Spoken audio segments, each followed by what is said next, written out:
Hey kids, today I'm going to talk about South Sudan. It's the newest country in the world, becoming fully independent just in 2011, so I'm going to explain why the state came into being and what it's like there today. So to understand why South Sudan exists, you kind of have to know a bit about Sudan as a whole. So before 1956, Sudan was under the joint control of Egypt and Britain. At the end of 1955, they gave a declaration of independence and became their own thing. The independence movement, however, was led by this guy, Ismail al-Azhari, and he was like, hey everybody, we are an Arab-oriented Muslim nation. But then like 8 million Sudanese black people were like, whoa now, hold your camels, Ishmael. Us Africans, we ain't all about your Allah. He was like, yeah, well who cares?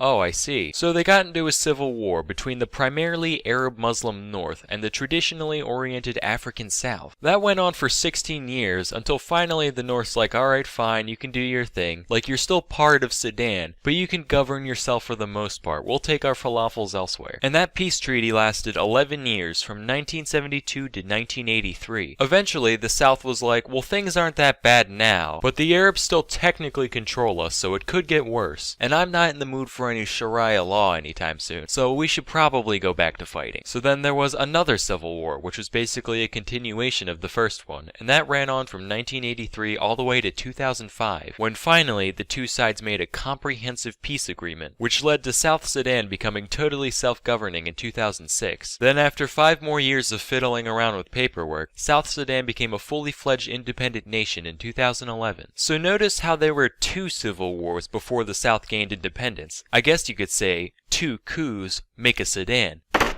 So now that they finally got what they want, it must be great to live in South Sudan now, right?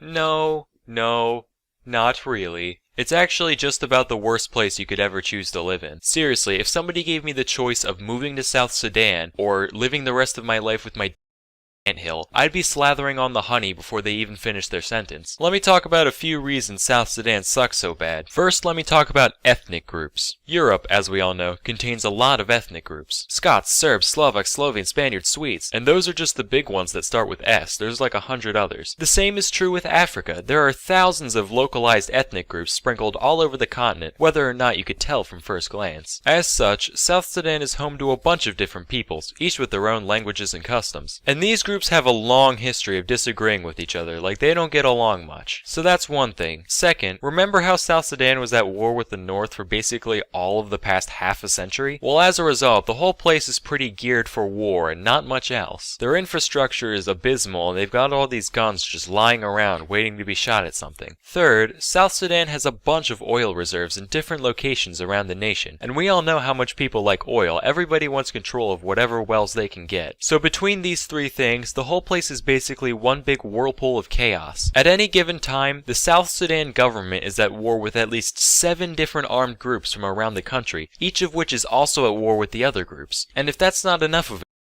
the government ended up basically splitting in 2 in 2013. This is what happened. So you've got the president, his name is Salva Kiir, and yes, he does actually wear a hat like this. It was a gift from George Bush, true story. And then the vice president, his name is Riek Machar. I'm probably saying those wrong, but it's fine. They don't have internet in South Sudan, so nobody can call me out here. So anyway, Salva Kiir, he's very aware of the fact that the country's in a very precarious spot at the moment. So he starts taking greater control of the government and the military, dismissing old people and installing those that he sees fit. And so Riek Machar, he's like, well gee whiz Salva Kiir, for someone who calls himself a president, that's pretty dictatory of you. Well, for someone who calls himself the vice president, that's pretty annoying of you. Sir, all I'm saying is, I'm getting pretty sick of you and that of yours. I'm not wearing a hat. As president of South Sudan, I order you to put on a hat.